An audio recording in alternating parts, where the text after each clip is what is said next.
Good afternoon, ladies and gentlemen. Welcome to this historic Snow College event. We invite you to please stand for the academic processional.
Please remain standing for the posting of colors by the Manti Unit of the Utah National Guard.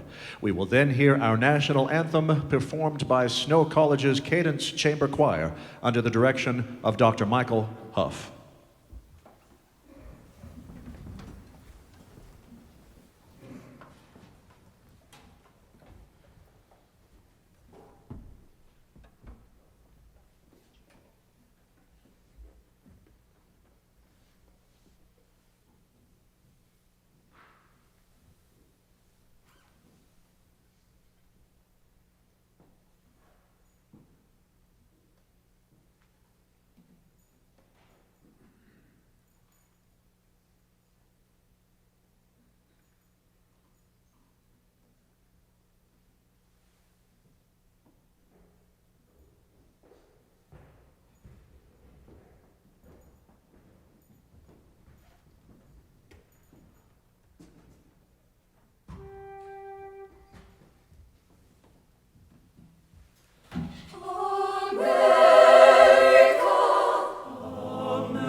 say, can you see by the dawn's early light what so proudly we hailed at the twilight's last gleaming, whose broad stripes and bright stars through the perilous fight o'er the ramparts we watched were so gallantly streaming, and the rockets red glare bursting in air gave proof through the night that our flag was still there. Oh, say does that star-spangled banner yet wave o'er the land of the free and the home of the brave?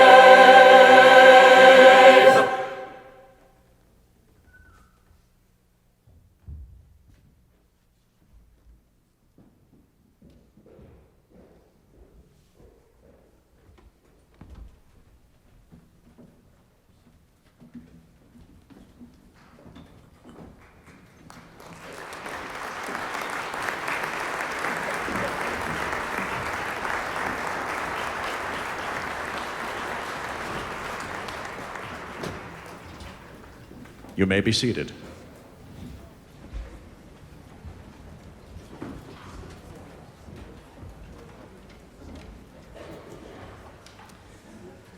My name is Leslie Kiesel, and I am the chair of the Snow College Board of Trustees.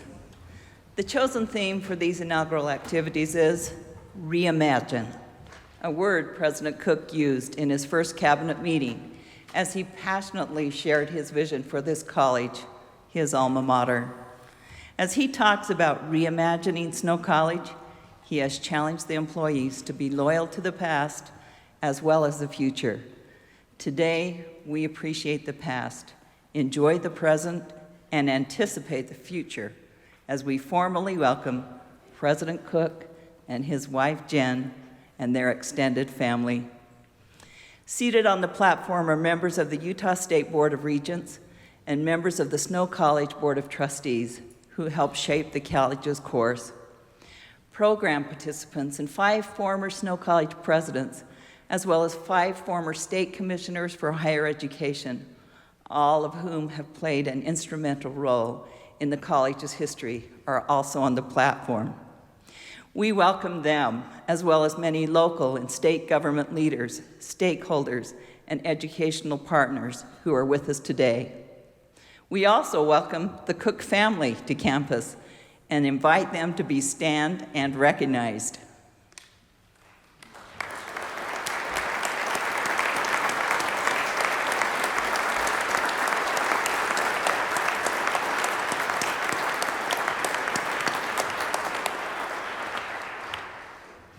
Thank you for being with us today.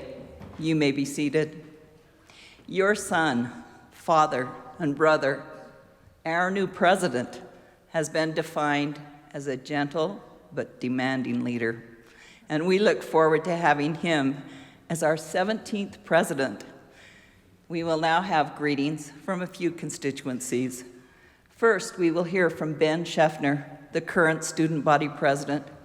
He will be followed by Larry Smith, current faculty senate president, who is representing all employees. Michael Benson, a former Snow College president and personal friend of President Cook, will next extend a welcome, and we will then be pleased to hear from Lieutenant Governor Spencer Cox, who is also an alumnus of Snow College. Ben.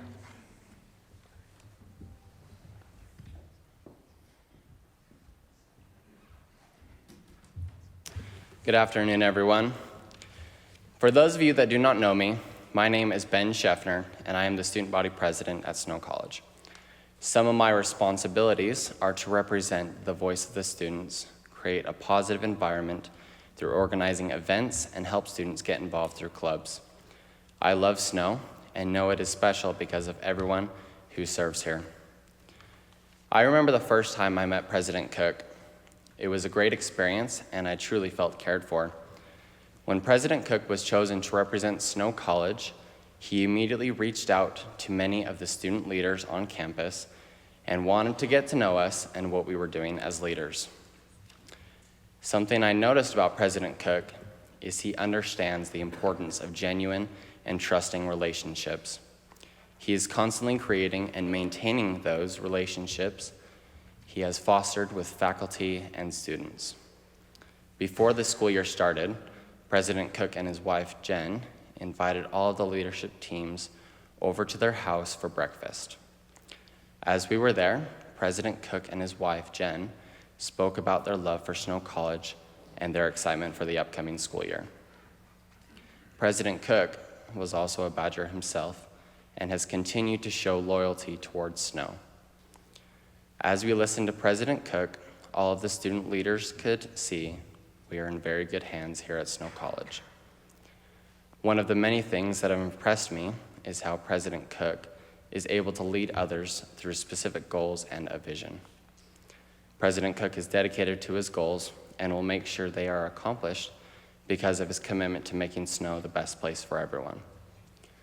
President Cook is able to help everyone see his vision and the potential Snow College can reach.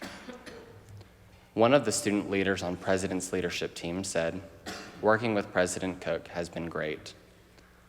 As a student, I can tell that we are his top priority. Checking in on us, creating personal relationships, and offering the occasional treat or two. I know he genuinely cares for each person at Snow." I want to echo what the student leader said. President Cook is a man that believes in hard work and listens to the needs of students. One example is how President Cook understands that students need to have an additional resource of education through technology. President Cook understands times change, and so do students' needs. President Cook knows students need a flexible delivery platform to help students learn what they need to learn to be successful. Technology will be a great asset to helping our students succeed, and President Cook understands that. President Cook is an excellent leader and one that definitely stands out. He wants nothing but the best for Snow, and I can't think of a better person for the job. There's one statement that President Cook shares regularly at meetings. President says, "We will remain loyal to our past and embrace the future as we do all we can to elevate others. We need to keep the small town community feel, but we also need to elevate the future and our students through technological advances." Like President said, we will remain loyal to our past, but we will embrace any needed changes to help others succeed. Snow College has been founded on a great legacy, and I know President Cook will continue to grow that legacy and take us into the future. Many incredible things will happen at Snow College because of President Cook. On behalf of the entire student body of Snow College, I give a warm welcome to President Brad Cook, our new president of Snow College. Thank you.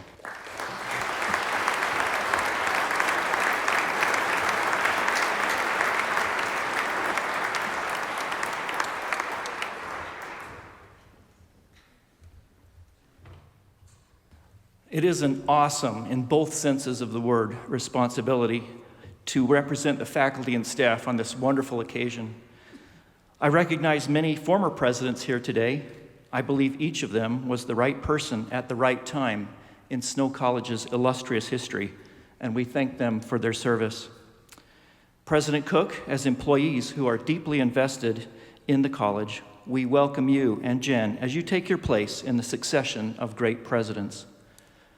Lorenzo Snow, for whom, along with his distant cousin Erastus, the college is named, set the stage for our current commitment to education and lifelong learning. As stated on a webpage about Lorenzo at churchofjesuschrist.org, when young Lorenzo was not doing his chores on the family farm, he was usually reading, hid up in his book, as his family members would say. According to his sister Eliza, he was ever a student, at home as well as in school. His love of learning increased as he grew up. In fact, he said that education was the leading star of his youth. He never lost that thirst for learning, close quote. He also held that the function of education is to prepare men and women for complete living. At Snow, we educate the whole person and build not only knowledge and skill, but also character. Still today, we educate students, inspire them to love learning, and lead them to serve others. We help people become lifelong learners. As I look out over the audience today, I see many dedicated employees who have individually given careers and collectively given centuries of service to this fine institution. The rich traditions of academic excellence and caring atmosphere are hallmarks of Snow College. Faculty are devoted to the progress of their students and spend many hours helping them achieve their educational goals. Students also feel the care and concern of the staff they interact with. Snow alumni experience great success in further education and in the workforce. They become productive, healthy, and happy citizens who are both interested and interesting. They become advocates for education in general and Snow College in particular. This is borne out in your own experience, President Cook, as a Snow College alumnus. We're grateful for your appreciation of Snow's great heritage. We're also grateful for your commitment, optimism, vision, and energy. You have been personable and interested in people. I've seen you at athletic events, concerts, plays, the planetarium, Convocation, the gym, and even eating lunch with employees. We appreciate your 131-day listening tour as you took the time to get acquainted and invite suggestions as you begin your presidency. That has made a good impression, and we encourage you to continue to listen to faculty and staff. Bringing many points of view together makes for better decisions. President Cook, we appreciate your confidence in, trust in, and respect for the faculty and staff. We reciprocate those commitments back to you. We commit our support to you and to the mission of Snow College. Like you, we believe Snow College's best days are yet to come, and we will work alongside you to ensure that that is the case. Congratulations, and thank you.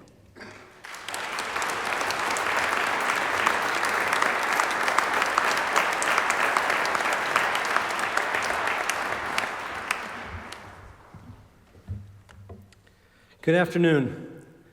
We are so pleased and honored to be here today on behalf of a school we love. And I am privileged to say a few words about a man whom I admire immensely and whom I love like a brother. Debbie, Samuel, and I thank you for the kindness you've extended to us for this homecoming back to Ephraim. To all the dignitaries joining us on this blue and orange letter day, thank you for helping to celebrate yet another significant marker in the historical arc of this remarkable institution. I'm just glad to serve as the undercard, the warm-up act, if you will, for Lieutenant Governor Cox, who has a very strong Twitter game, I might add. A proud graduate of one of America's truly great institutions to our east of where we live now, Washington and Lee University in Lexington, Virginia. And to Ben and Dr. Smith, thank you so much for your inspiring words. Speaking of educational institutions, the namesake, as Dr. Smith mentioned, for this school, Lorenzo Snow, is a native of Mantua, Ohio. He completed his formal college education at Oberlin College, southwest of Cleveland, before launching his career as a teacher. It is therefore altogether fitting that this college bears his name and was established as an academy to train those who elected to go into the most noble of professions, teaching. Among the many lessons he taught throughout his life, perhaps the most powerful and practical message from Lorenzo Snow is this, quote, "Be better today than you were yesterday, and be better tomorrow than you are today." I can promise you this, hiring Brad Cook as your new leader will make all of Snow College better as he builds upon the solid foundation put in place by so many others. At his core, in his heart, my friend Brad Cook is a teacher. True, he is a scholar and an author who continues to make significant contributions in his area of expertise. He's also a superb athlete, although his golf game does require some serious attention. And he is a devoted father, brother, son, and husband. To his wife, Jen, I have known Brad for nearly 30 years now. and I've never seen him more contented and fulfilled than he is right now. Franz Schubert once said this: "Happy is the man who finds a true friend, and far happier is he who finds that true friend in his wife." Jen, thank you for what you've done for Brad. In representing Brad's friends and colleagues today, I immediately recognize the responsibility of speaking on behalf of literally thousands who have been fortunate to fall within his sphere of influence. These myriad friends span the globe, from Saudi Arabia to Payson, Utah, to Palo Alto, California, to Cairo, Egypt, to Oxford, England, to Orem, Utah, to Abu Dhabi, to Cedar City, Utah, and now back to where his higher educational odyssey began in the fall of 1983, right here in Ephraim, Utah.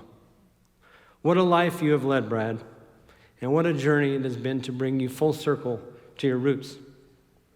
In the short time the Cooks have been here, I'm confident you have learned immediately what you see with Brad is what you get. There are no pretenses, no airs, no affectations. Brad is as real and grounded and solid as Horseshoe Mountain to our east. There might be a few people in the world who love to travel more than I do, and Brad Cook is one of them. He is truly a global citizen, and this has led to the formulation of a worldview and a perspective on life that is as broad and vast as the visas and entry stamps in his passport. He has a gift for empathy and an innate kindness that have come from mingling with people of all races, beliefs, backgrounds, and orientations. As you know, Brad has spent considerable time in the Middle East and developed a marked affinity for and prodigious knowledge of the Islamic world, its customs, people, history, and religion. On one of our more memorable trips together to China in July of 2011, this quote from the Prophet Muhammad was brought to mind: "Seek knowledge, even if you have to go to China." And that's exactly what we did, Brad. So hold on, Snow College. Under the leadership of your 17th president, Dr. Bradley J. Cook, there is no telling where this journey will take you and this remarkable place that is celebrating 131 years of profoundly impacting people's lives and our communities. Mabruk, my friend. Congratulations. Team Benson will be pulling for you and for the rest of the Snow College family from the Bluegrass and beyond. And remember, once a Badger, always a Badger. Thank you.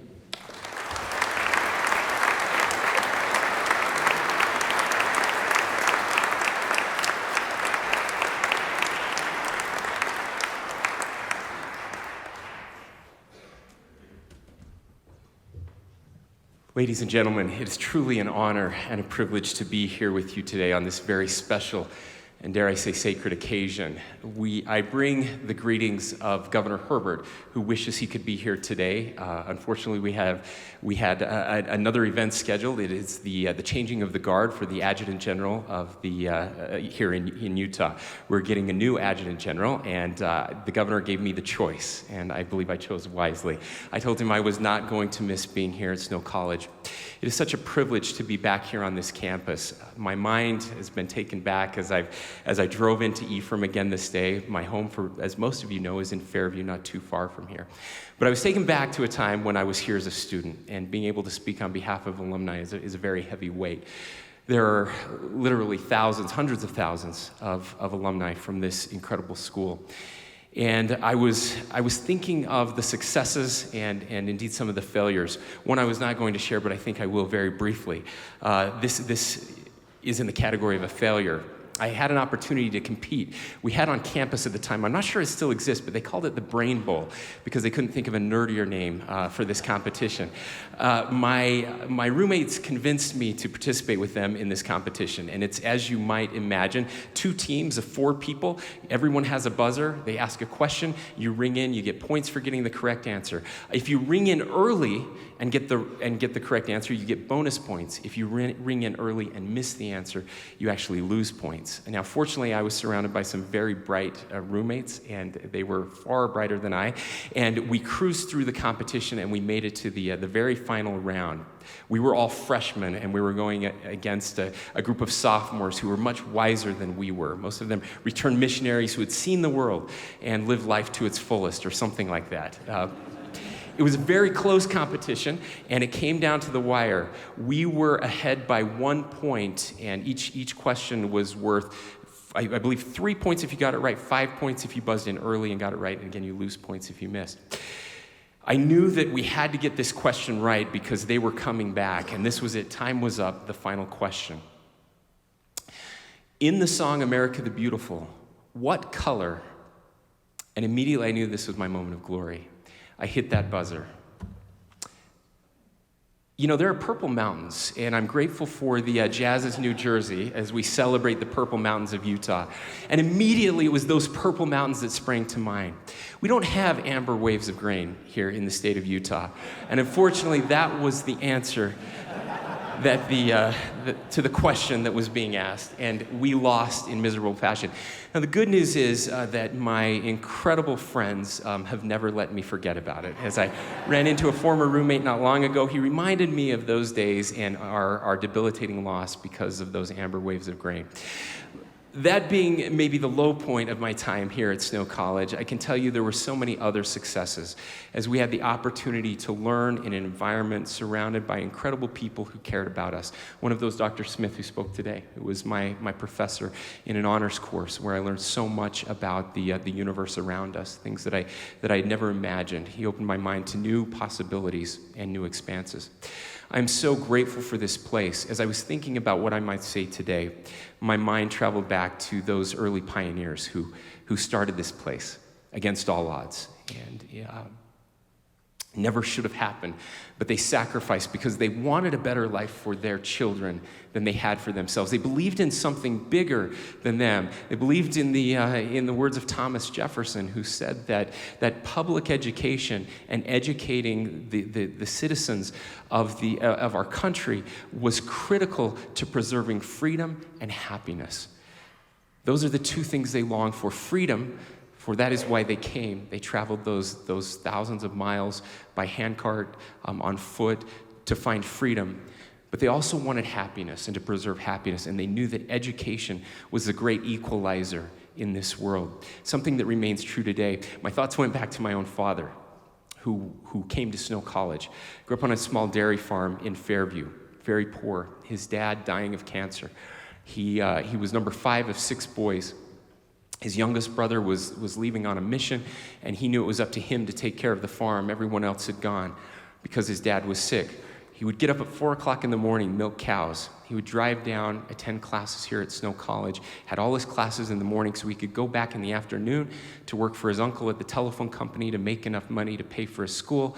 He would milk cows after work, and then he would stay up until midnight every night doing his homework, and then start again the next day. He had to drop out of school. He finished at Snow College, but couldn't continue on because my grandpa passed away, and he had to work for his family and his new family and keep his mom and run the farm. He sacrificed, but that education at Snow College meant everything to him. Growing up, he knew he wanted something better for his kids than he had for himself, and made sure that every one of his kids, all 8 of us, came to Snow College. I think of my wife's family, 10 kids, all 10 of them came to Snow College. We are a Snow College family. We are true Badgers in every sense of the word. And then I thought about the future. And it's to that point I want to speak about the reason that Brad Cook is here today. Something that Dr. Smith said resonated with me, and I truly believe this. It is not coincidence. Every president of Snow College had the exact skill set that was needed for that moment in time. Think back over the challenges and the opportunities faced by Snow College, and think of the presidents who were here. You heard from President Benson, one of those who helped build some of these magnificent buildings. He was able to fundraise. He was able to work with the community. He was able to bring attention to Snow College that we hadn't had in some time.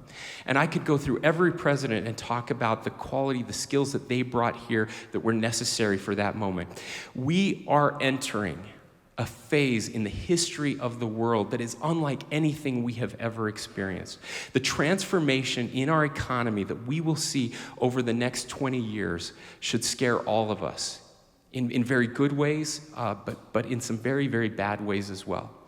We are seeing a transformation in artificial intelligence, in automation, that I fear will make some of the transformations that we've seen, especially the Industrial Revolution, look like child's play in comparison.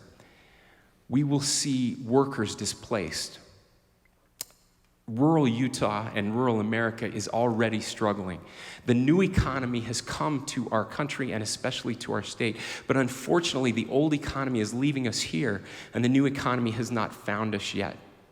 Higher education is becoming more and more expensive and yet doing less and less to prepare our students for that future economy. I talked to a friend who graduated from Snow College and then the University of Utah I talked to him a couple years ago. He was just retiring.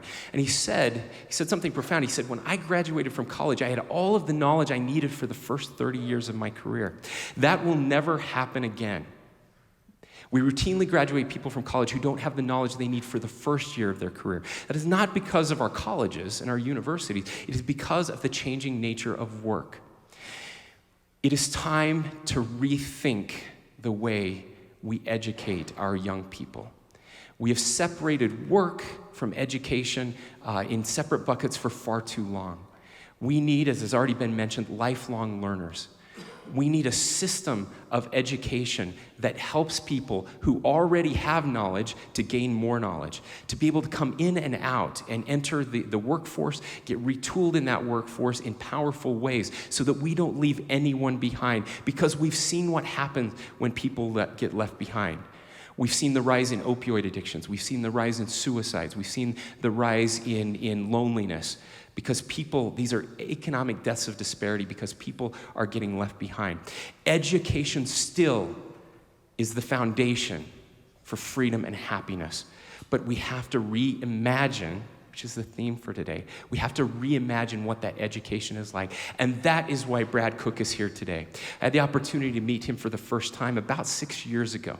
I was at SUU. He was speaking to a group of students. I was transfixed by the speech he gave, and I will stop soon so you can hear from him. The speech that he gave, it was inspirational. It was profound in so many ways. My wife had the opportunity to serve on the committee, on the search committee, looking for a new president. She was incredibly impressed with everything that Brad had to say and his background and what he has done. And she told me, coming home from those meetings, Brad Cook is the person for this next generation of students at Snow College. We need him now more than ever. He is a thoughtful leader. He has a wealth of experience from all over the world and an opportunity now to show the world that there is a better way, that there is a different way to educate our students, to help them so they don't have to graduate with loads of debt, so that they can be prepared for the jobs of today and the jobs of tomorrow. That is why Brad Cook is here today. Brad Cook is one of the best people I had ever met, until I met Jen. I'm so grateful, Jen, for you, for what you have done for Brad, for what both of you will do for Sanpete County, Central Utah, for Snow College, and for everyone in this country who will get to see what real leadership, what real innovation in education is like. May God bless you on this journey, and may God continue to bless Snow College. Thank you.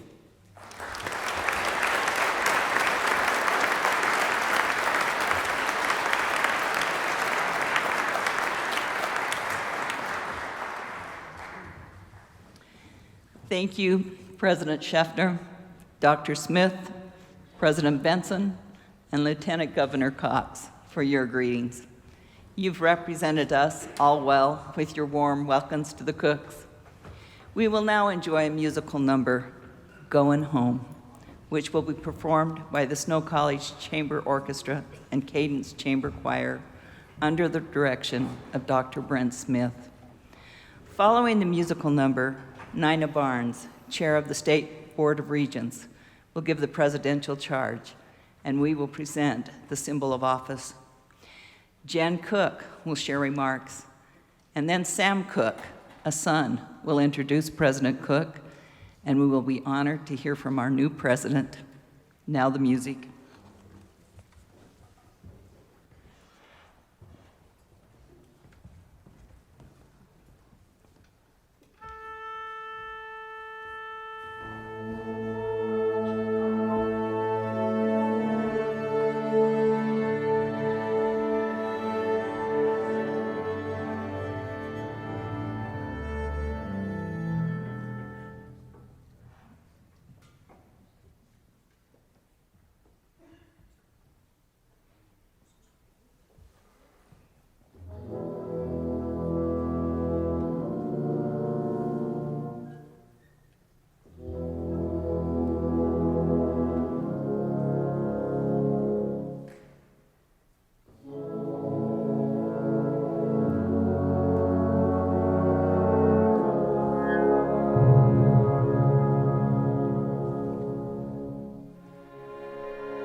It is now my responsibility and privilege to deliver to you a formal charge on behalf of the Utah Board of Regents.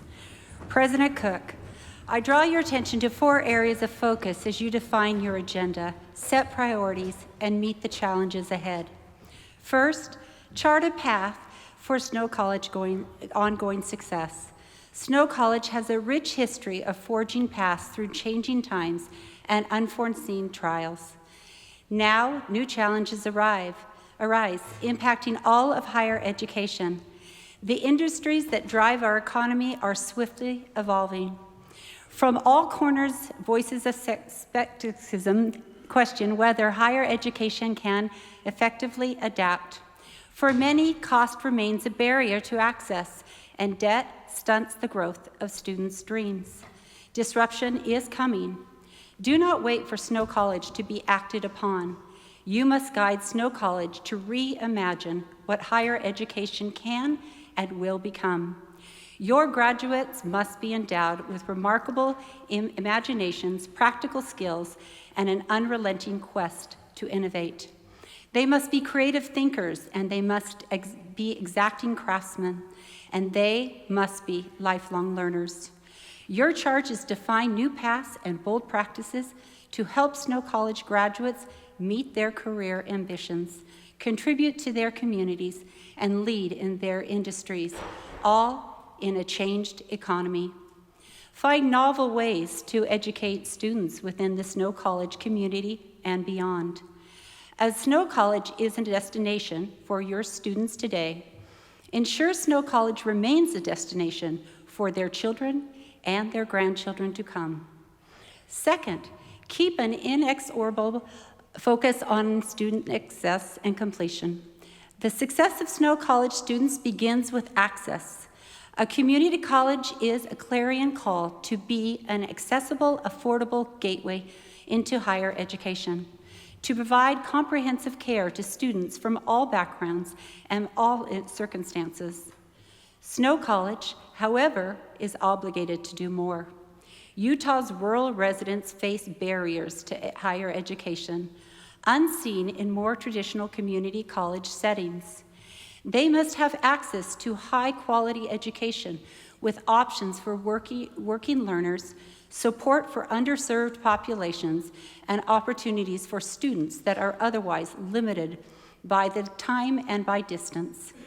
Equally essential is ensuring that the students who enter Snow College leave Snow College as graduates. Help them persevere. As you have throughout your career, develop innovative completion programs, enlist mentors, advisors, and peers, and guide and encourage and cheer your students. Drag them by their orange and blue scars if you have to, but make sure they finish their journey as Badger alumni. Third, make Snow College a force for economic development. Snow College is unique among our public institutions. Here sits a comprehensive community college in the beating heart of rural Utah. But Snow College not only educates its student, it is the unifying identity of the community of Center for Cultural Encounters, and this cannot be overstated. The economic gravity for Central Utah is here. Look for openings to enhance that role. Partner with leaders and businesses in K-12 to cultivate new economic growth. Continue to strengthen and broaden offerings at the Richfield campus, particularly in career and technical training. Identify skill gaps and workforce needs to your region, and create academic and technical programs that will fill those needs. Always remember the responsibility you bear to the community's economic potential. Fourth, contribute to the Utah system of higher education success. Snow College belongs to a united system of colleges and of universities. What makes this system strong is the sum of its parts and the sum of its leaders. The cumulative force of their collective experience and wisdom is unmatched. For the system to reach its potential, you must contribute your talents, your mind, and your perspective. Find ways to expand student prospects through partnerships with your fellow institutions. Seek out the viewpoints and advice of your peers and freely offer yours. Support their endeavors, but also be willing to challenge the established practices, traditions, and views to ensure that all ideas will withstand the forging pressure of the discourse. Seek out ways to build unity and strength among the institutions for the good of the students and for the good of Utah. President Cook, the Regents selected you because of your unique experiences as a student at Snow College, a renowned scholar, an educational innovator, and a compassionate leader. You are the right president at the right time for Snow College.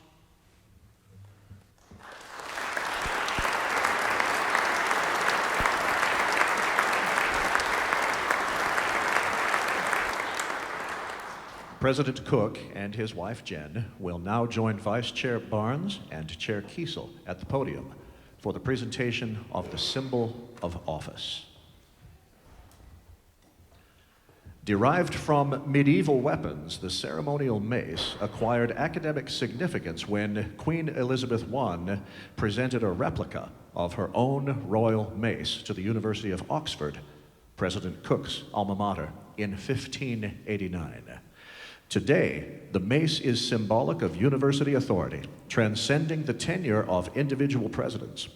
Protocol requires the use of the mace in the processional and recessional of major academic ceremonies.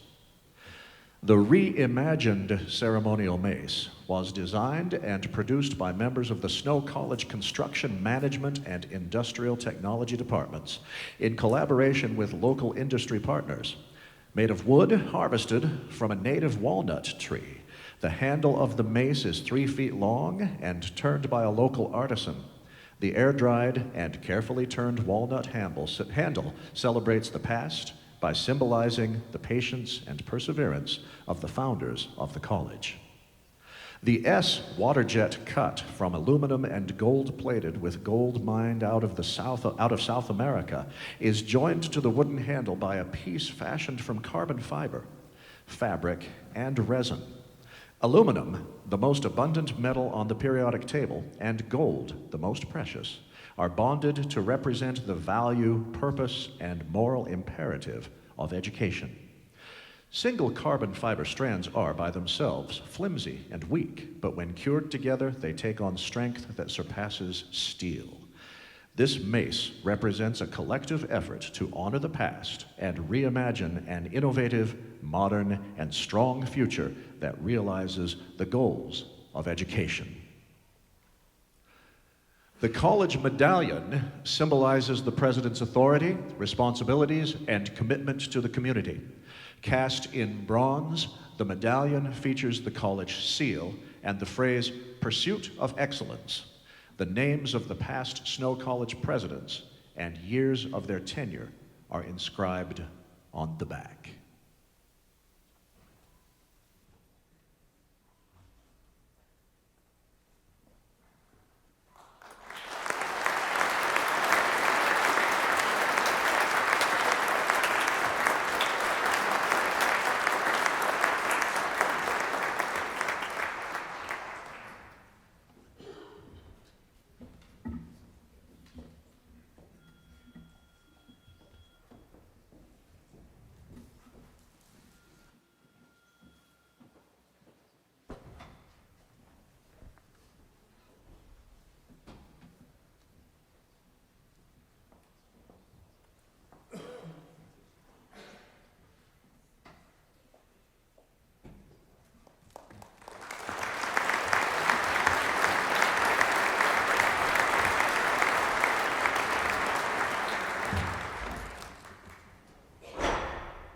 Thank you. Brad and I could not be more thrilled to have the opportunity to serve the Snow College faculty, staff, students, and community. While my role is simply one of support and service, it would be impossible to overstate my passion for and commitment to this work. With over 20 years of experience as an educator myself, I believe it is the most important work. There are thousands of impactful conversations and aha moments happening every day on our Snow College campuses that alter the trajectory and the individual students' lives in positive ways. Some of those insights are small and some are monumental, but they build upon each other day by day. And student by student, powerful growth is happening and futures are coming into focus. As educators, we often speak about the responsibility we have to our students. But what does that responsibility actually look like in practice? It is undoubtedly a responsibility to instill knowledge, yes. However, there is a responsibility that I see as being equally critical, if not more so. A responsibility to teach the whole student, to provide opportunities for our students to develop a strong sense of self, to help our students become mature and conscientious global citizens who have the skills and the confidence to go out and build a life for themselves that they are inspired by. In the 6 short months since we've arrived here at Snow, I've noticed an interesting pattern emerge. There is really a special kind of magic happening here. I saw it when our football team was recognized by a rival team's athletic director for exhibiting the best sideline behavior and integrity that he and his staff had ever seen. And he admitted that this was in spite of several very controversial calls made by officials that were not in our favor. I saw it when we received a call from a student suffering from depression who said she couldn't shake the feeling of hopelessness. Within minutes, the Snow Care team responded with focus and urgency. 2 care team members and an RA were face-to-face with her to say, "Lean on us. We're here for you, and you matter." I saw it when I observed a music professor with his fists in the air and tears in his eyes exude pure, adoring pride during a performance by his students of arguably one of the most extraordinary musical collaborations I'd ever seen. While speaking with students afterward, one told me, and the others agreed, that while he may be the hardest teacher they've ever had, he believed in them more than any teacher ever had before. That while they were already very accomplished musicians, they never could have imagined how hard they could work, how much they were truly capable of, until they came to Snow. I saw that magic on the volleyball court while attending an early season game with the Lady Badgers, who are now conference champions, by the way, when a player on the opposing team made a mistake that cost her team a point. One of her teammates very loudly and cruelly called her a horrible name. Immediately, one of our Lady Badgers, very calmly but firmly, said, "Hey, we don't talk to each other like that on this court." And she's right. The respect and integrity our Snow College players and fans show to each other and to their opponents, game after game after game, is at a level almost unheard of in the sports world. And these are freshmen and sophomores in college, in a little tiny town in central Utah. So I watch them and I have to laugh a little to myself because I really am not sure that they realize what a unique and extraordinary environment that they have created. I saw it when I observed members of our faculty team up with each other to teach what we call our foundations courses. In each of these courses, 3 faculty members from different disciplines develop a curriculum that demonstrates how areas of study, such as woodworking, genetics, and literature, have similar structures and can be used together to solve a problem. It was fascinating to see the beautifully creative projects produced by our students. One professor told me, "This course is more work than any course I have ever taught, but it is also the most fun." I realized the true insightfulness of these professors, though, when they told me that one of the aspects they were most excited about was their ability to use these collaborative courses as an opportunity to model for their students how to work as a team with other professionals, particularly those with different ideas and skill sets of their own.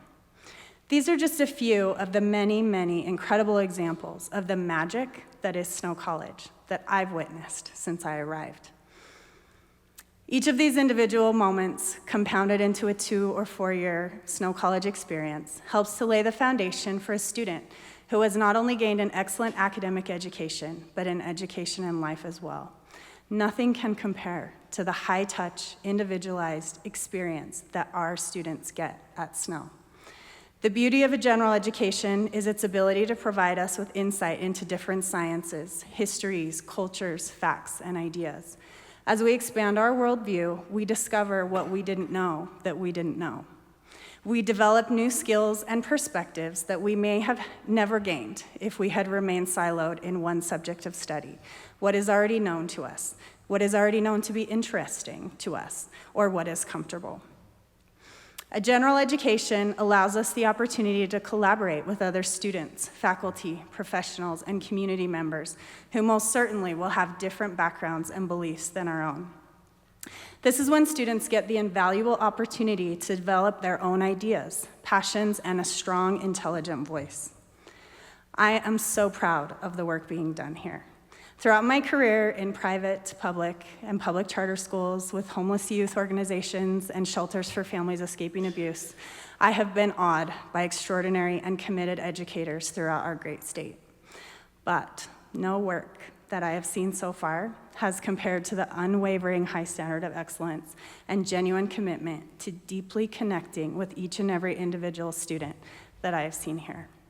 Snow College is doing the important work of developing great human beings, thoughtful problem solvers, game changers, intelligent, driven, and kind individuals.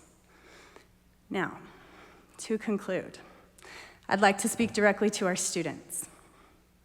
The rest of you can listen if you want, but Badgers, I'm speaking to you.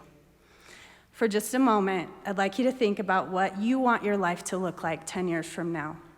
Even if you're not entirely sure, it's okay to try on new ideas that are interesting to you and see how they fit. So pick a possible future that you've considered and imagine it. How old will you be 10 years from now?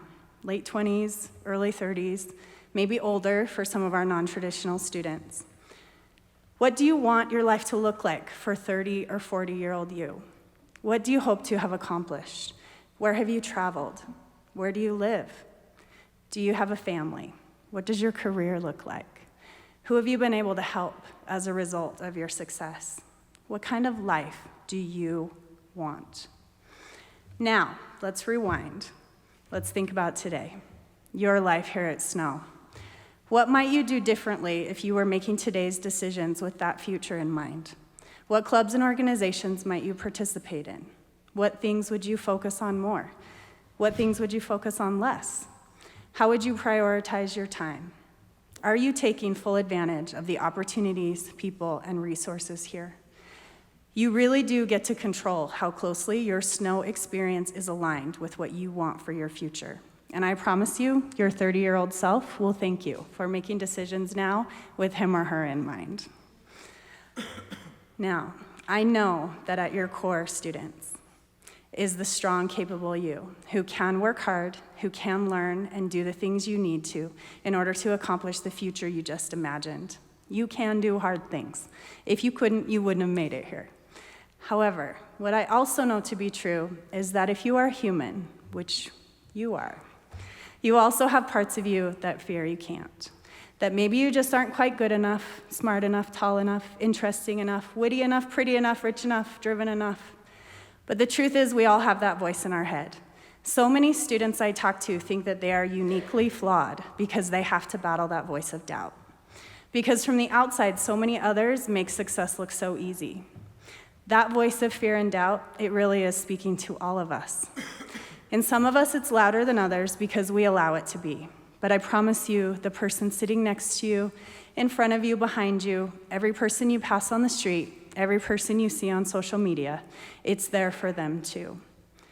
What makes the difference is how much power you give to the voice that says you're capable, and how much power you give to the voice that says you're not, and which voice you allow to drive the actions you take moment by moment, day by day, year by year.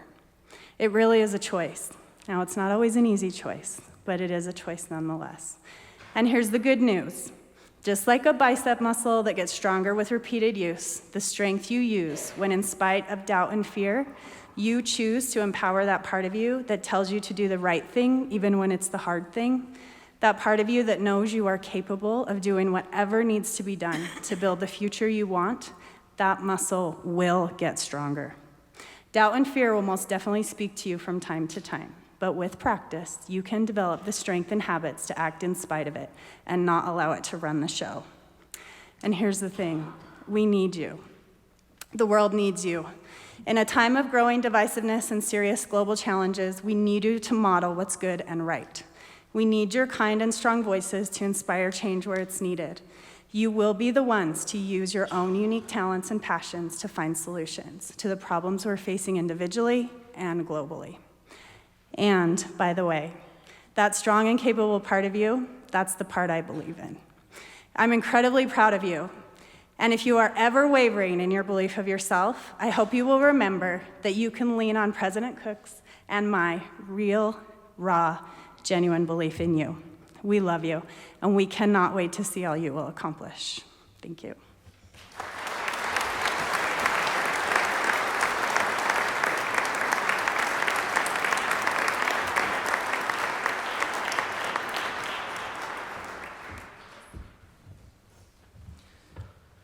Good afternoon, ladies and gentlemen.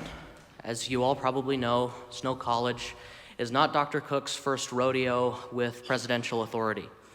Almost 13 years ago, he took me and the rest of my family over to the Middle East for an adventure where he would be the president of Abu Dhabi's Women's College. And he and I took with us a nightly tradition, and where before going to bed, he and I would read a book together.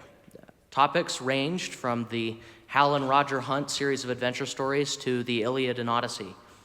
He has always wanted me and my siblings to be open to new ideas and stories, and he exposed me to the widest range of both early on. I am certain that that nightly tradition of literary exploration sparked in me an academic and intellectual curiosity which has only grown with time. I can assure you all that an innumerable amount of students from Utah Valley, Abu Dhabi, Southern Utah, and now Ephraim have had their intellectual curiosity sparked by Dr. Cook. I am not unique in that. What I do have over those other students is I have the honor of being his first son. In being his son, I have seen firsthand the diligent hard work, honesty, and kindness that Dr. Cook brings to everything he does. I have known many people who look up to my father.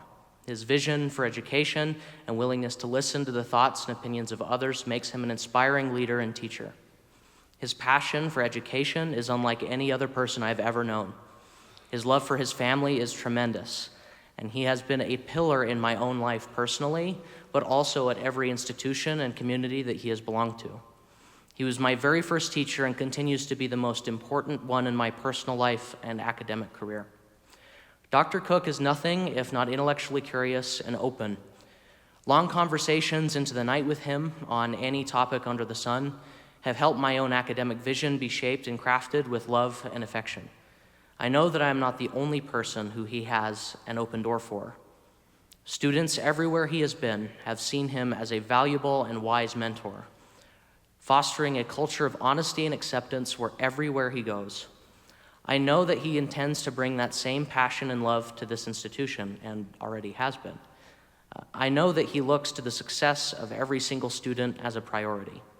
His intelligence, passion, and wisdom are unique and unsurpassed by anyone I have ever met. Snow College is a lucky place to have a man of such integrity, honesty, and thoughtfulness lead it into the future. His open-minded attitude and willingness to take the opinions of all people into consideration is truly special. It is my honor to introduce the new president of Snow College and my beloved father, Dr. Bradley J. Cook.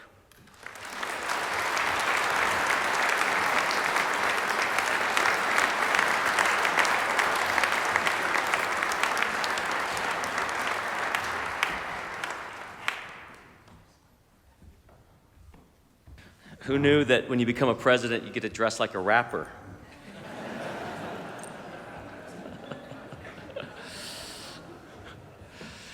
36 years ago, I walked across this very campus as an aimless and confused undergraduate. And now, coming full circle, I stand before you with deeper perspectives and broader life experiences, but probably only slightly less confused. If you don't mind, I'd really like to make one thing clear at the outset.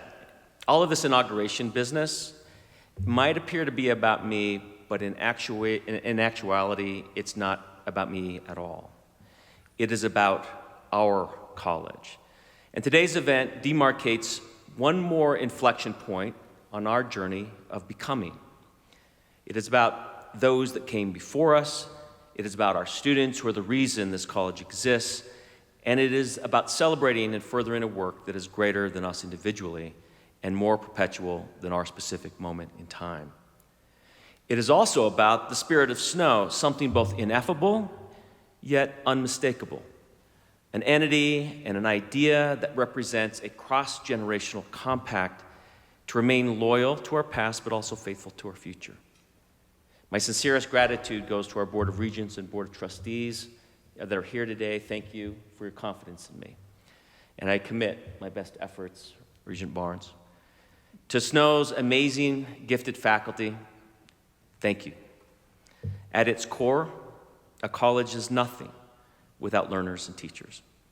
And since you guys all got dressed up today, please stand and be recognized for the powerful and important work you do in the classroom. Please join me, colleagues.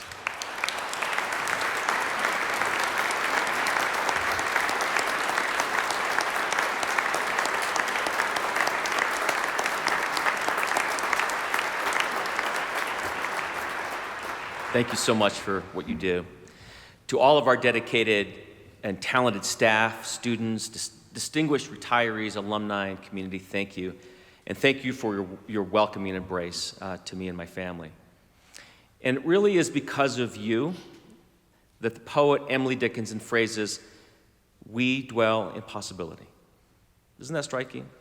To dwell in possibility, and I believe that we do here at Snow. Snow is also to have, we're so honored to have our legislators here on stage with us. Thank you for your commitment, legislators, to our higher education and to Snow College. And believe me, being a student of higher education, as I look across the country, we are fortunate to have the legislators that we have in support of higher ed. Thank you. We also have us with the former and current commissioners of Utah System of Higher Education, all who have helped shape me professionally. To our former presidents of Snow College, your vision, commitment, and masterful leadership are reflected in Snow's enduring quality as you shored up the very institutional foundations on which we stand today. Dr. Carrie Romsberg, a particular note here, a former president of 3 universities, and my first real boss and mentor. Carrie, thanks for taking a chance on me and believing in me. I must also thank my lovely spouse and profoundly supportive partner, Jen, and our 6 terrific children, Sam, Cairo, Dyson, Dara, Jack, and Charlie. And let me say just how fortunate I feel and how grateful I am for you and how much more complete and rewarding you make life. And knowing what my kids think of their dad's speeches, I asked them the other day, so what do you think I should talk about at this inauguration thing? And one of them said, do you have some sort of short video that we can watch instead? Some video, something interesting maybe, but also not too preachy. I love you all. I was born of remarkable parents who are here today, Gil and Jerry Cook, who I love very much and who have been such a constant source of love and encouragement to me. Thank you, Mom and Dad. They taught me hard work, perseverance, resilience, adaptability, and gratitude. And they opened up the world to me and provided experiences of travel and international living that has fed my thirst for exploration ever since. Thank you. I also have extraordinary brothers who are here tonight, 2 of which I might add are also Badger football alums before going on to have very successful Division I careers. And thank you for coming to celebrate Snow College today, guys. And I'm so very glad that you're in my life and being my best friends. I also need to recognize those in the academic processional and in the audience, my fellow presidents, friends and former colleagues from Southern Utah University and Utah Valley University, both places I love and admire, having worked at both places. Thank you to all who have traveled both near and far today, and some as far away as Germany. By the way, I even have my 2 roommates from Snow College here today, Gary Weiniger and Doyle Obrey, who were bad influences on me, I might add. And remember you two, remember that pact of silence that we made in 1986, right? Shh. I want people to think I'm respectable, okay? So, to the question I've been asked since the day I arrived, what comes next for Snow College? On November 5th, 2 days ago, Snow College celebrated its 131st year of its founding in 1888. And to honor that fact, I dedicated the first 131 days of my presidency to listening, to a listening tour that that took me all over the state, engaging alumni, legislators, industry leaders, students, faculty, staff, and donors, city councils, school boards, superintendents, and really just about anybody else who had stopped long enough to talk to me about Snow College. And here's what I was interested in. I wanted to learn what people's aspirations were for Snow College and what they were most proud of and what things that they might be anxious about as we move forward. And so by immersing myself into the world of Snow in this respect, I was struck and am continued to be struck by the passion and loyalty and energy that Snow College elicits from so many people. It's a place that is virtually is fondly regarded by almost everybody that I spoke to. And it is evident that the state of Utah is cheering for us at Snow, and they want our success. Now, this doesn't mean that our needs will be easily met or that our success will come easy. It's never been that way for Snow. It has always created its own success by sheer grit and persistence. But all great works, as Samuel Johnson reminds us, are performed not by strength, but by perseverance. In addition to the listening tour, we conducted 2 anonymous surveys on our campus so that we could better understand Snow's strengths, weaknesses, and opportunities and threats. And by listening and asking questions of so many stakeholders, there were some common themes and principles that have emerged. So I want to share with you 5 things that I've learned so far about who we are, and then let me share 5 propositions for us to consider for the future. So number 1, first and foremost, we put students first. Every decision we have made and will make will be based on the potential impact on students. And on every survey, respondents were decidedly unified on one goal: student success. Number 2, we want to keep Snow College accessible, affordable, and relevant because we also believe that the dividends of a college education go far beyond the collective benefit of our economy and citizenship. The expanded moral mission of Snow College is at its root about fostering the happiness and welfare of human beings, plain and simple. And time and again, research confirms that the more education a person has, the more empowerment they have, the more self-efficacy, the greater social mobility, a better quality of life, expanded consciousness, increased professional opportunities, greater financial self-sufficiency, and even better health. And as educators, this is the primary reason that we do what we do, and it is the soul and heart of our work. Number 3, we are a faculty of engaged educators. We're committed to our mission and to our craft of high-impact learning practices. We are students that have grit, energy, drive, and ambition to achieve personal and professional dreams and goals. And we are a staff devoted to supporting our faculty and students in their vital work. This is a large part of the special sauce found in the spirit of Snow. Snow has long set high expectations for student learning and teaching excellence, and these expectations produce a culture of quality and creativity. Number 4, we are an institution of incredible depth and breadth and quality that belies our size and location. We are a place with a rich and deep heritage, and we value our stories. Stories matter. Stories like our founding people donating eggs late on Sunday to be sold to help build our first building. Or instead of eggs, families donating weekly nickels to help meet costs of the fledgling Snow Academy. This is a community imbued with the spirit of those who dreamt of what one day might be possible, but who also had an extraordinary tenacity and an indomitable spirit. One such story, Principal Newton E. Noyes, and it's the same Newton E. Noyes that our Noyes building is named after, when upon learning that funding for the Snow Academy would not be forthcoming in 1898, he wrote, "The hour seems dark, and the piano, we have worked hard to buy, we now have to sell to pay our teachers. And of course, without funds to guarantee salaries, Snow would simply have to close its doors. But the sheer determination to create and sustain this college, not just then, but time and time again, is captured by Principal Noyes when, against all odds, he exclaimed in a public meeting, 'This academy will not close.'" This, too, is the spirit of Snow. Hope in a time of fear. Optimism in the time of pessimism. And number 5, It is hard to replicate the unique, personalized experience of snow, so necessary for our students as they develop into productive adults. And it's this model that we all have developed such a deep love for. This truly is an exceptional place, a place with an extraordinary history, a history that makes it one of the oldest institutions of its kind west of the Mississippi, and a place filled with extraordinary people who have collaboratively made it the best in its class. Jen and I were recently at a Snow College music event, and I was not only struck by the sheer beauty of the music and the talent of the students, but also by the realization that these students together in this space were much more than the sum of their individual parts in that moment. And it was only together in that physical space that they produced such ineffable art. And by the way, what do you think of our students today and our music?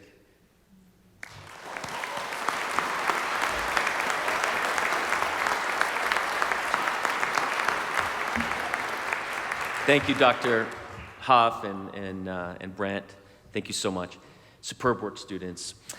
And because Snow College creates the space for this magic to happen, students thrive and they become a self-supportive learning community. And that can be said of our sports teams, and our undergraduate research teams, our study groups, and classroom discussions. And the convergence of space and time with young minds under the careful guidance of caring and dedicated faculty, these are the ingredients for powerful transformative learning. So let us not forget, too, that there is power in humans physically convening to learn and socialize.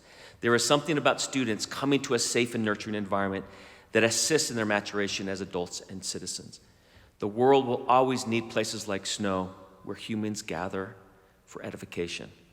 There is something powerful and unmistakable about the physical experience here. All of us, but particularly students, will continue to have a profound need to affiliate with others. Indeed, the lack of such connection leads to an epidemic of isolation and loneliness. Emotional connectivity remains a core part of being human and a part of a deep and profound learning experience. So where do we go next? These themes and so many more define who we are at Snow College, and yes, we do dwell on possibility. But what comes next, and what is possible? I imagine our forebears, like Newton Noyes, might say to us today, you haven't come this far to just come this far. Higher education is in the midst, as Lieutenant Governor was saying, multiple massive disruptions, and we are facing the single largest economic shift since the Industrial Revolution. Technology, automation, and globalization are affecting nearly every dimension of our world, but probably nowhere more than work and education. And one thing that our biological sciences teach us is that it is not necessarily the strongest of the species that survives, nor the most intelligent, but the one most responsive to change. So as we consider together the future of our college and plan for the various and changing needs of our learners, let me ask you to consider 5 propositions. Proposition 1, by far the leading theme that emerged from our surveys was that Snow College needs to remain accessible and affordable, and then do everything possible to help students succeed once they enter our doors. So to improve our reach and student success rates, we will focus on a new and aggressive student enrollment management plan and further improve our overall retention and persistence rates. We have made great progress here, and between our retention and transfer rates, we rank among the best in the country for our type of institution. However, there is still so much more to do. To serve our students even better, we will need more sophisticated work in integrating our student recruitment and retention efforts and invest in the types of retention activities that work. We commit to being relentless in our commitment to student success. But we also know that the largest barrier for many students is a financial one. And at Snow, we have a disproportionate number of students who are first-generation college goers, and the vast majority of scholarships available to students in Utah are merit-based, and that is awards based on academic performance. This needs to be balanced with an equal attention to need-based scholarships, and that is assistance based on financial considerations of families, especially in rural Utah. If we are to move the student completion needle, we need to find ways to make more need-based scholarships available. And this is why Snow College is so appreciative of the work of Representative Darren Owens in championing the Access Utah Promise Scholarship Bill, which is intended to cover tuition and fees when federal financial aid falls short for low-income students. But we as a campus must also do more to reduce the financial stress for low-income and first-generation Snow students.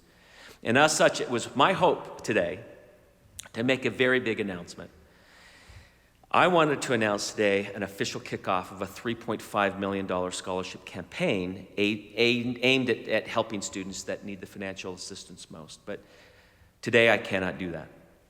And the reason I can't do that today is because as of last week, we have actually raised just under $4 million in cash and pledges.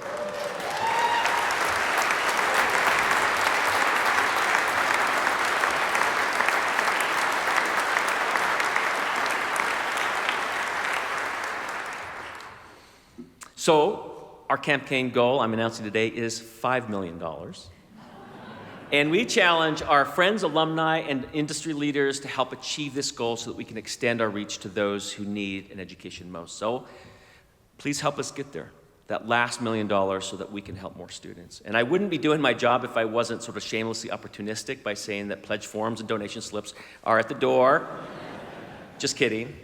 No, I'm not. Seriously, people, be generous.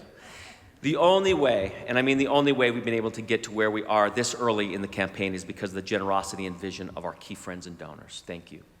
Thanks for believing in students and understanding that students who don't have the financial means, more often than not, just need to be given a chance.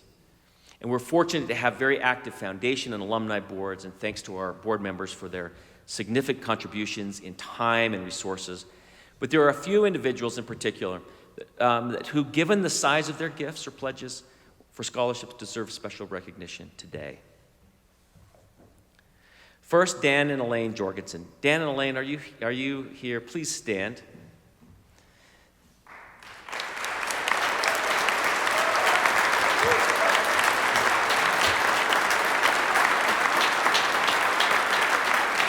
Thank you for your belief in Snow and its students. You have been terrific friends of the campus for many, many years. Incidentally, and FYI, we are all sitting in the Jorgensen Hall today in honor of their generosity. So thank you. We also want to recognize Roger and Colleen Thompson. Please stand if you're here. Roger and Colleen.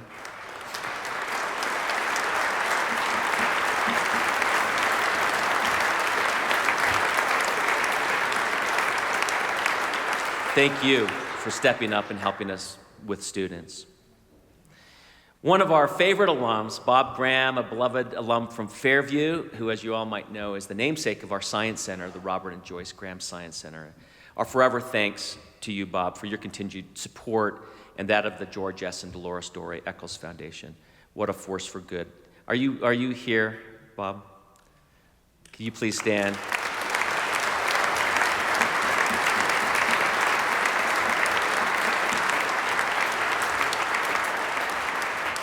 But there is one person and one couple in particular as it relates to this need-based scholarship campaign that has made a monumental difference in our ability to reach our goal. Mr. Terry Foote.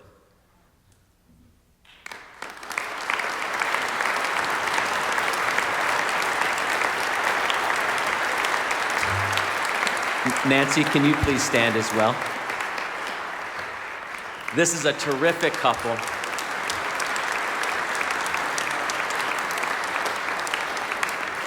Terry is an alum of Snow College from 1968-69, and Terry was the first Dugway High All-Stater in that school's history and came here on a football scholarship. So Terry went on and had a very successful career in real estate. And in getting to know Terry, he truly loves snow and had an amazing experience while he was here.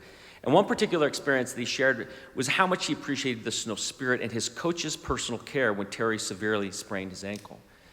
And he was so grateful that the coach kept him on scholarship even because of his bad ankle, which of course by staying on the scholarship allowed him to complete his education.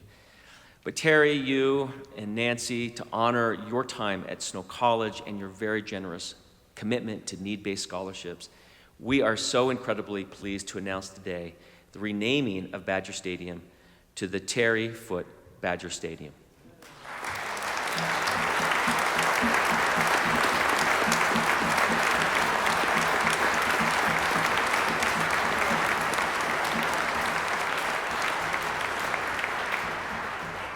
Incidentally, this financial commitment is Snow's largest gift from an individual donor in our history. We couldn't be more thrilled, thanks to the Foots.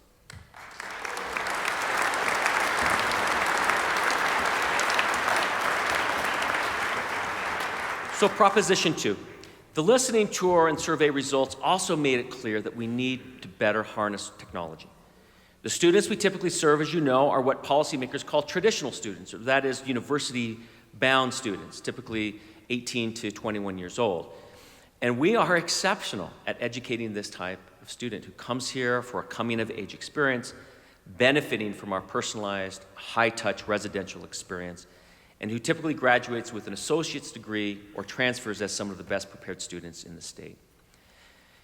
But there are many other students who remain underserved.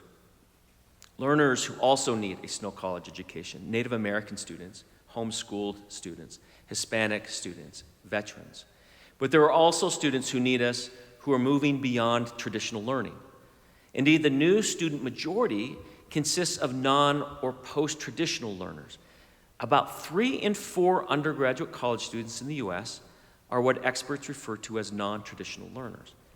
These are students who attend college later in life, go to school part-time, juggle full-time work, or are raising children. These non-traditional working adults, typically age 25 and above, are often place-bound by circumstance. So how do we meet these students' educational needs in central Utah and beyond? This category of student arguably needs us as much or even more as our traditional students, but they need a different kind of education. Traditional delivery of education is failing to reach our working adults with the skills that they need for the future of their working lives. So we at Snow are now making a very concerted effort to enhance our technology delivery platforms to reach just these kinds of students. We are investing heavily in developing a more vibrant, viable Snow Online division, not to replace our brick and mortar experience, but to provide accessible, affordable, and flexible education for working adults and family caregivers who are unable to attend one of our physical campuses. Our goal is to create a system that's low cost to students, online, personalized, and self-paced. We want to provide an option that allows busy workers an opportunity for credential and perhaps a better career and life. We here at Snow are finding more ways to provide credit for prior learning for working adults, as well as developing competency-based education which measures learning rather than time. Competency-based education allows students to study and learn at their own pace. It is particularly ideal for adults with some college but no degree, which sadly Utah was one leader in the country when it comes to those that have some credit but no degree.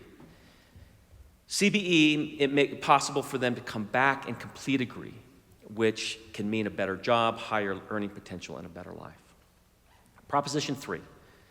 It is evident that we need to better align our offerings to the economic needs and skill gaps of the region.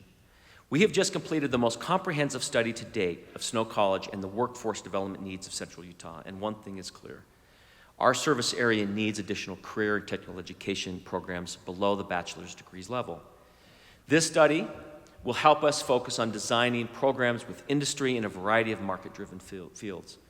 This will include the creation of more micro and stackable credentials, digital badges, certificates, vocational upskilling, reskilling, and bite-sized learning.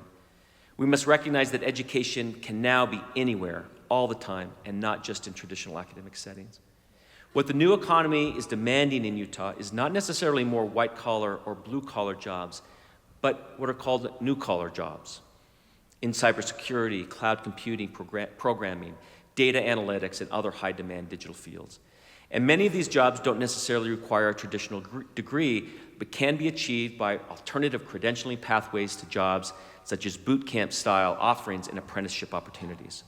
So having had several conversations with our partners at Silicon Slopes, colleges and universities are not close to keeping up on the digital skills demanded by employers. And we live in a digital world where nearly every aspect of our life depends on computer code. And as a result, coding skills and computer programming competencies are in serious demand across a broad range of careers. And many of these jobs can be done remotely, which helps with our rural agenda.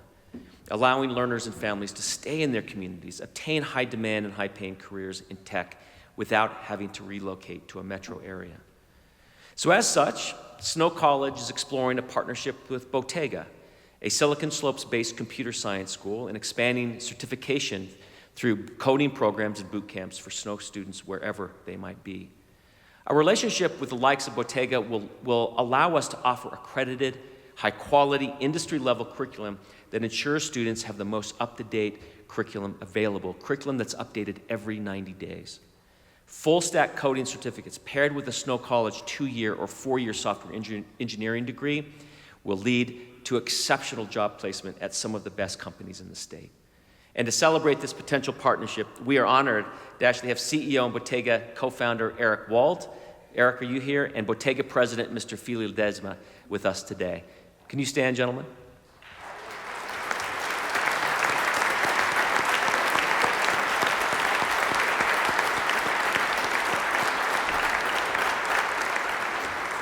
Thank you for being here. Proposition 4. While the state of Utah has experienced remarkable economic success broadly since 2008, most remote rural communities have gained little from the growth on the Wasatch Front. The average rural family in Utah faces deep uncertainty. Income instability and evaporation of long-term employment threaten young people's ability to get married, start a family, buy a home, create a business, or find a sense of rootedness. For rural communities, a primary challenge is brain drain when young people go away from college and don't return. Snow College must find ways to meet rural students where they're planted and help them stay in these places if they want. These rural challenges understandably need multifaceted these challenges understandably need multifaceted strategies, but one thing is certain. Rural Utah's economic problems must be solved by those who are most qualified and who are most invested in the outcome, the rural communities themselves. And by investing in frontline institutions like Snow College, who work closely with local education, economic, civic, and industry leaders at the grassroots level, we are in a position to be a strategic asset for the state to make a considerable difference in the economic and social well-being of our communities. The great challenge of higher education is not to just change lives, but to also positively impact communities in which our institutions reside. And some of the critical challenges facing the world today, like poverty, inequality, sustainability, global health, and so forth, are often referred to as wicked problems. Rural development in Utah is a wicked problem for all of us. So can Snow College contribute to solving wicked problems facing rural communities? Yes, I think we can. As such, Snow College's next building request is a replacement facility for an almost 70-year-old family life building. This new facility, when it is built, will be dedicated to rural innovation and development and will house our social and behavioral sciences faculty to harness the power of interdisciplinarity and provide students with the skills and competencies to understand the economic, social, political, and cultural dynamics of rural places. It will also house the college's entrepreneurship center and its small business development center. It will also double our child care capacity to enable more parents to participate in higher education by reducing child care costs that prevent so many rural students from going to college.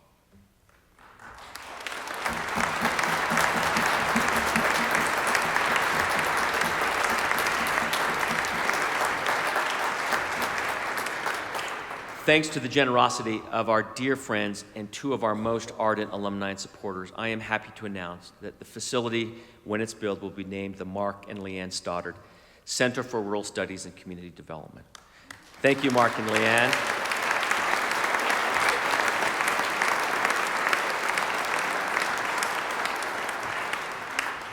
Thank you, Mark and Leanne, for believing in Snow College's ability to sustain and develop our rural places.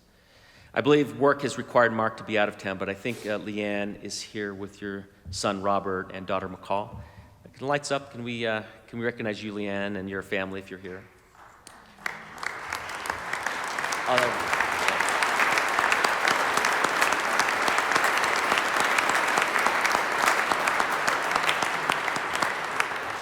Okay, finally, Proposition 5. In addition to our affordability and personal touch, Snow College has two other competitive advantages: our size and our potential dexterity. As argued, innovation is essential for the healthy and vibrant future of our college. The financial models of colleges and universities around the country are under severe stress, including ours. So to thrive, Snow College must adopt more of an entrepreneurial mindset. We see again and again how a strong can-do entrepreneurial mindset can help overcome obstacles and create new opportunities for colleges who are bold. By adopting a more entrepreneurial mindset, Snow can tap into new revenue streams through auxiliary services, expanding international outreach, creatively partnering with private industry, and harness the power of technology in extending our reach to other types of learners. We at Snow can also nurture an entrepreneurial mindset through tapping the innate creativity of our employees, who need to be empowered to advance ideas and improvements and changes that make us better. Tapping into the grassroots innovation of our employees will often be organic, free-flowing, and sometimes, frankly, a little messy. But this is what healthy colleges do. If nothing else, we should be a dynamic place of ideas, adopting, in a way, a positive and creative restlessness. Places like Snow should also be on the front lines of preparing our next generation of entrepreneurs and business owners in Utah. Entrepreneur Magazine earlier this year reported that, get this, 41% of Gen Zers plan to become entrepreneurs in their lifetime, and almost half believe that they will invent something that will change the world. This mindset is particularly important for our rural students, who should be given the skills to create businesses locally and be able to stay in communities where they grew up and have family. And to this end, and thanks to the innovative and creative thinking of our Snow College faculty and staff, we want to announce today the establishment of the GRIT Center for Rural Entrepreneurship.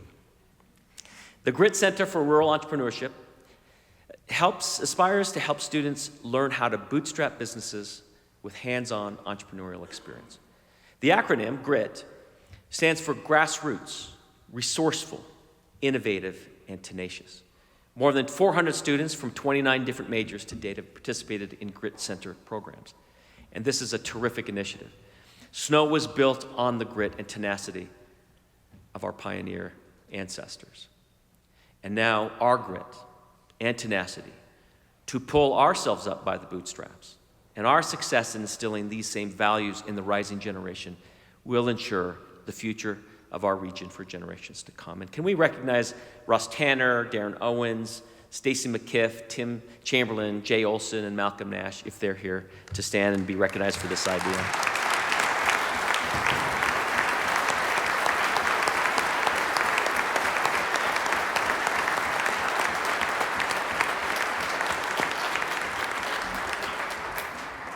Okay, let me close. Let me close with a sentiment from Carrie Henry Payne. She was a founding member of the San Pete Stake Academy. And in a speech that she gave at the Founders Day program in 1931, she writes, as if admonishing us today, quote, "May the star of destiny, which has pointed the way to the fulfillment of the ideals of our pioneer educators envisioned, still lead you on. With eternal vigilance, you, the stewards, into whose affairs of this school are now entrusted, may you continue to overcome the obstacles which lie on your path and to ascend the heights." So we indeed dwell in possibility, and may we help our students ascend the heights. So if we want to honor our past while also being faithful to our future, if we want a Snow College that is a strategic asset to the state of Utah in serving greater numbers of students regardless of circumstance, if we want to serve learners in flexible and multiple ways so that more of them can benefit from the promise of education, and if we want to create a more prosperous community, especially in rural places, we must remember Snow's past. We must realize Snow's present, and we must reimagine Snow's future. And here's the good news. If we want to be the responsive, relevant, and innovative institution that we aspire to be, all we have to do is choose to have it. Thank you.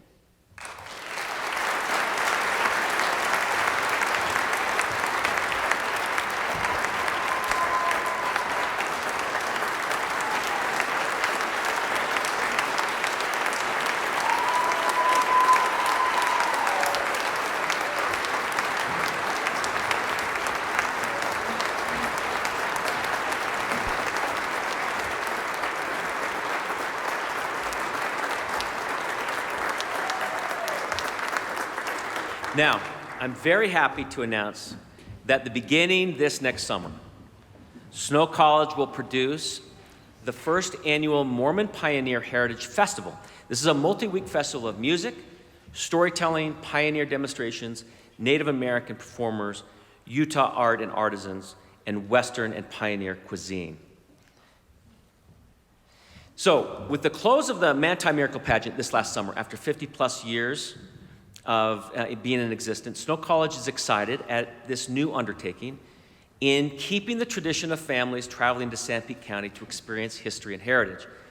So, both to champion heritage and to foster economic development, Snow College's Mormon Pioneer Heritage Festival, which is a part of the Mormon Pioneer Heritage Institute. This is an academic center established by Snow College by President Scott Wyatt in 2011. And this institute has a multifaceted mission that includes the academic study of the role pioneers played in the 6-county area along the Highway 89 corridor in central and southern Utah. An area, by the way, that's federally designated as a national heritage area. And Mr. Montbona has been so instrumental in getting this designation. Thank you, Mont. But as a way of introducing the festival, Mr. Clive Romney, this is the festival's artistic director, composed a musical segment of a larger story featuring Snow College, or rather the Snow Academy. So to set the scene, it's been 10 short years into the school's operation.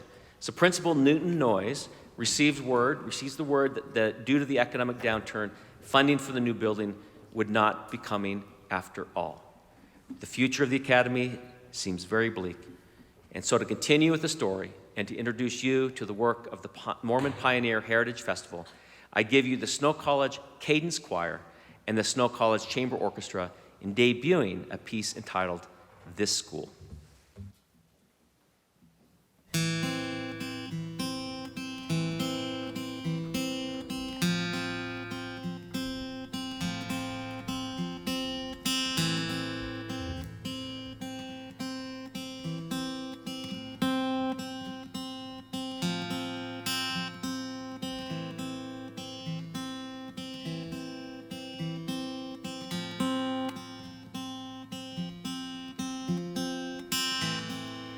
In the 5 years since Newton Noyes became principal of the Sanpete Stake Academy, there's been constant progress. Ephraim and the surrounding communities have supported the school with contributions of money, produce, and labor far beyond their means. The faculty is strong and dedicated to the success of their students. Newton's fatherly approach and his wide-ranging recruiting trips have been so successful that the student body has grown to over 200. They've outgrown their accommodations, and the sponsoring church has approved the construction of a spacious new building that could accommodate 1,000. Newton writes in his journal, "The past struggles are all forgotten, and we see the mists disappearing. They begin clearing the ground." But on March 1st, 1898, the church sends a message: "Do not build at present." Now it's May 25th, and Newton feels as though he's just been punched in the stomach. There will be no supplemental appropriation to sustain the school this coming year, says the message. What will he tell his 12 faculty members? What will he tell his students and their hopeful parents? What will become of this school?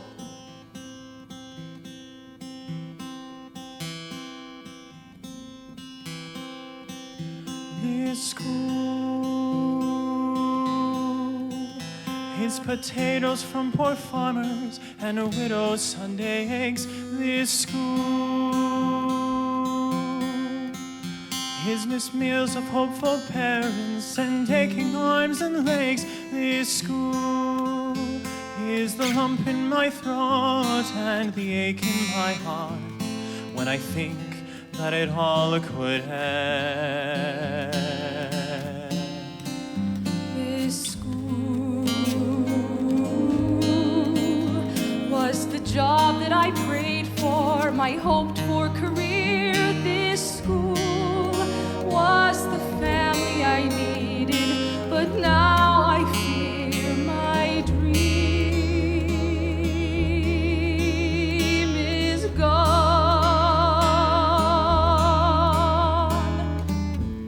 As news of the financial crisis spreads, the students and their parents are shocked, in disbelief. This school was the hallowed hall of learning where I worshipped each day. This school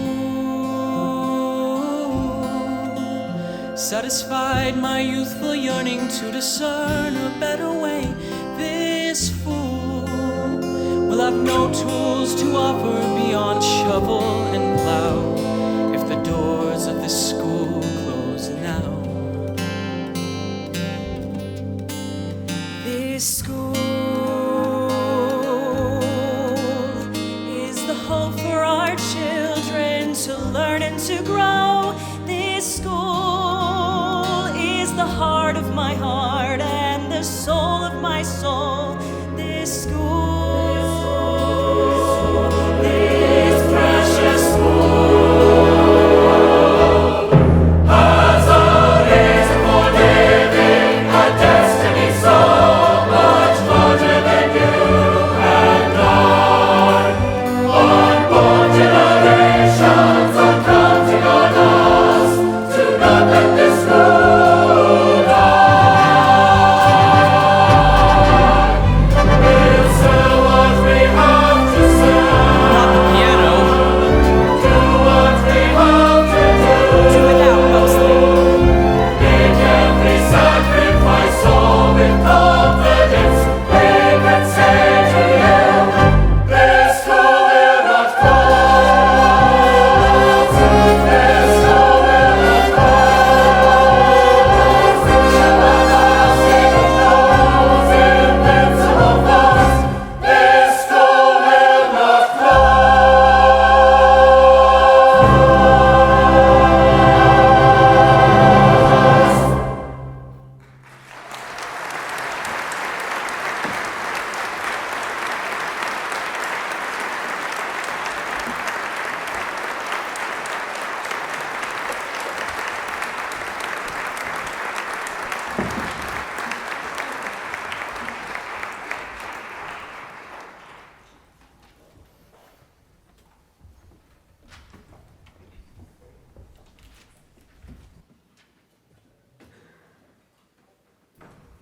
What a fabulous way to highlight what President Cook is asking us to do. ReImagine. We've just witnessed a masterful demonstration of honoring our past and our future. Thank you. And to everyone here, we thank you for joining us today. It's been a good day. We will conclude today's ceremony by fittingly singing the alma mater hymn. To the students who are here, we hope you feel pride as the school song is performed. And we hope you will join us in this journey as we reimagine and re-envision all that we can become. You have caring faculty, staff, and administrators who want you to succeed. President and Jan, you inspire us to think creatively and act boldly. You are all invited to attend the reception and visit with President Cook, Jen, and their family, and the college community immediately following this ceremony. It will be held in the lobby as you exit the hall. Now please stand for the presentation of the alma mater hymn and remain standing while the platform party exits the concert hall. Our voices mingling in mighty chorus, sing us no college dear, so cherished shall be our memories as we go on through the years. The earth's upon the hillside in springtime gleaming white, or flaming fires in autumn.